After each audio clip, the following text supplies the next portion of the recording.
आकाशवाणी भोपाल से प्रस्तुत हैं प्रादेशिक समाचार।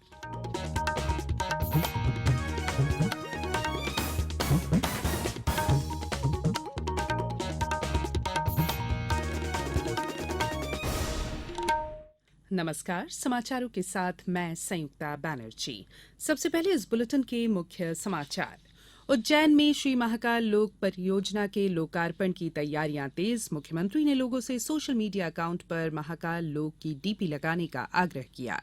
मुख्यमंत्री ने कहा, हिंदी में मेडिकल की पढ़ाई करने से भाषा की प्रतिष्ठा स्थापित होगी।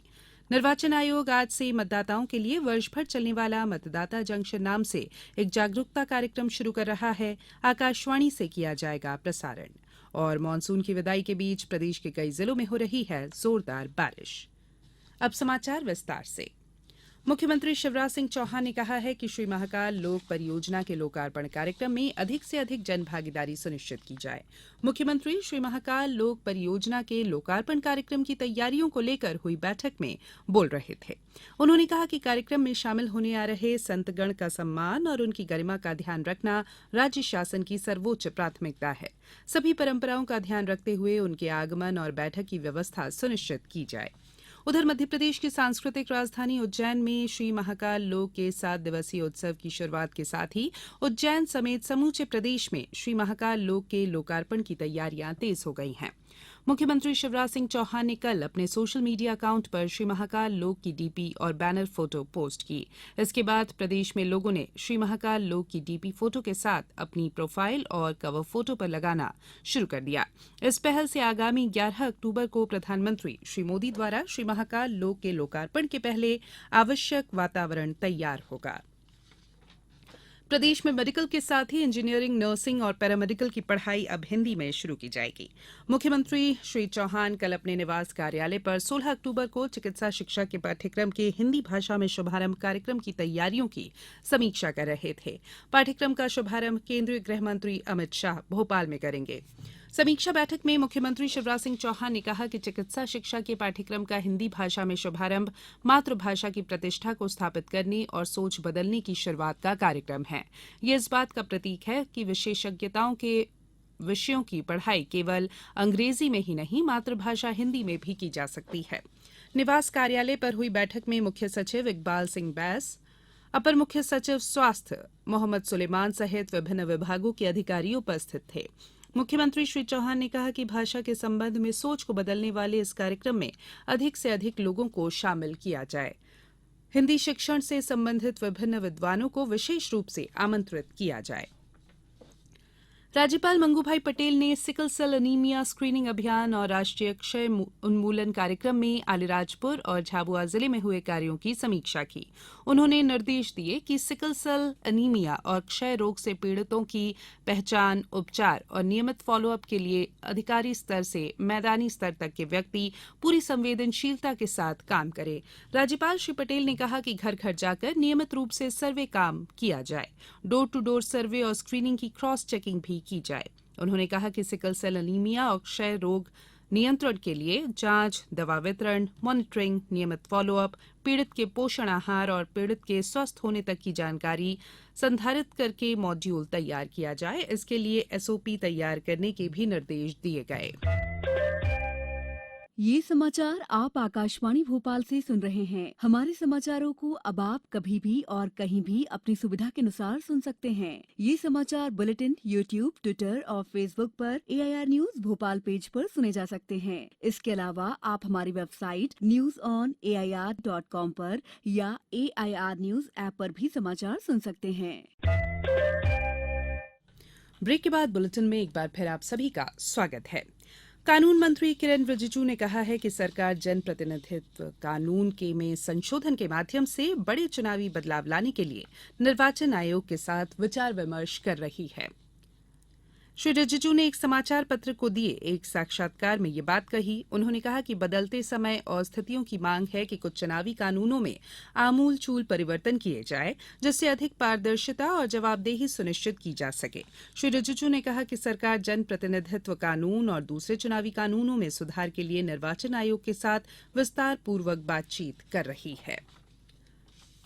निर्वाचन आयोग आज से मतदाताओं के लिए वर्ष भर चलने वाला एक जागरूकता कार्यक्रम शुरू कर रहा है। मतदाता जंक्शन नाम से इस कार्यक्रम का प्रसारण 52 कड़ियों में आकाशवाणी से किया जाएगा।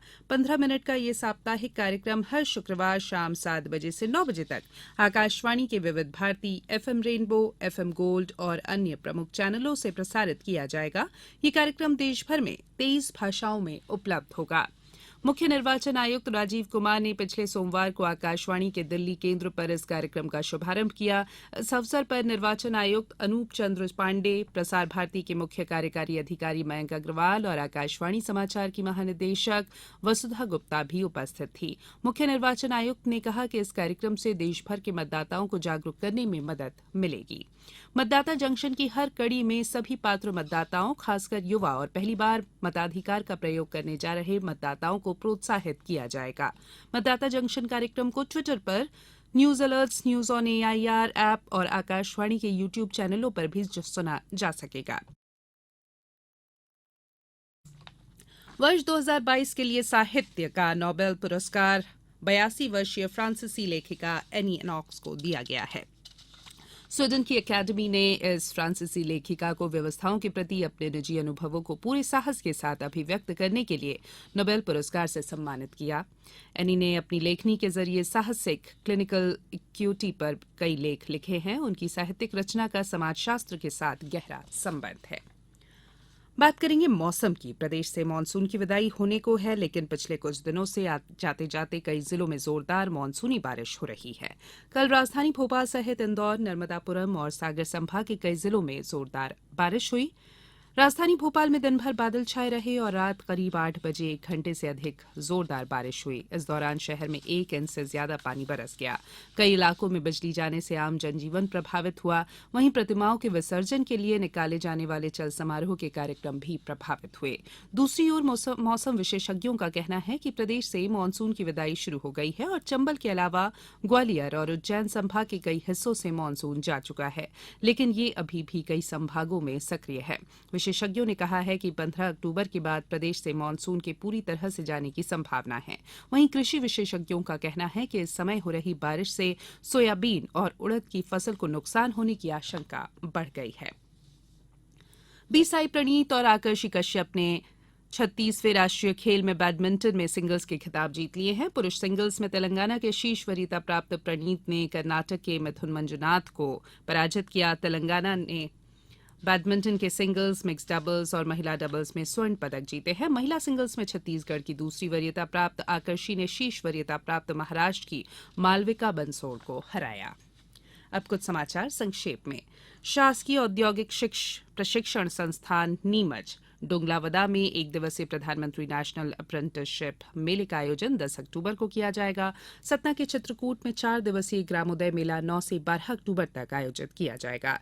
प्रधानमंत्री नरेंद्र मोदी द्वारा 11 अक्टूबर को उज्जैन में लोकार्पित किए जाने वाले महाकाल लोक कार्यक्रम में जन जन को जोड़ने के लिए आगरमालवा जिला स्तरीय सुशासन टीम के सेक्टर अधिकारियों ने विशेष रूप से गांव का भ्रमण कर ग्रामीणों और मंदिरों के पुजारियों के साथ चर्चा की। रायसेन जिले में पिछले 4 महीने में 1625.5 मिलीमीटर औसत वर्षा दर्ज हुई है, जो कि पिछले साल इसी अवधि में हुई औसत वर्षा से 593 मिलीमीटर अधिक है। और खंडवा जिले में कल रात से बारिश हो रही है, जिसके चलते खरीफ की फसल प्रभावित होने की आशंका बढ़ गई है। अंत में बुलेटिन के मुख्य समाचार एक बार फिर। उज्जैन में श्री महाकाल लोक परियोजना के लोकार्पण की तैयारियां तेज। मुख्यमंत्री ने लोगों से सोशल मीडिया अकाउंट पर महाकाल लोक की डीपी लगाने का आग्रह किया। मुख्यमंत्री ने कहा, हिंदी में मेडिकल की पढ़ाई करने से भाषा की प्रतिष्ठा स्थापित होगी। निर्वाचन आयोग आज से मतदाताओं के लिए वर्ष भर चलने वाला मतदाता जंक्शन नाम से एक जागरूकता कार्यक्रम शुरू कर रहा है। आकाशवाणी से किया जाएगा प्रसारण। और मानसून की विदाई के बीच प्रदेश के कई जिलों में हो रही है जोरदार बारिश। बुलेटिन में इतना ही। इजाजत दीजिए। नमस्कार।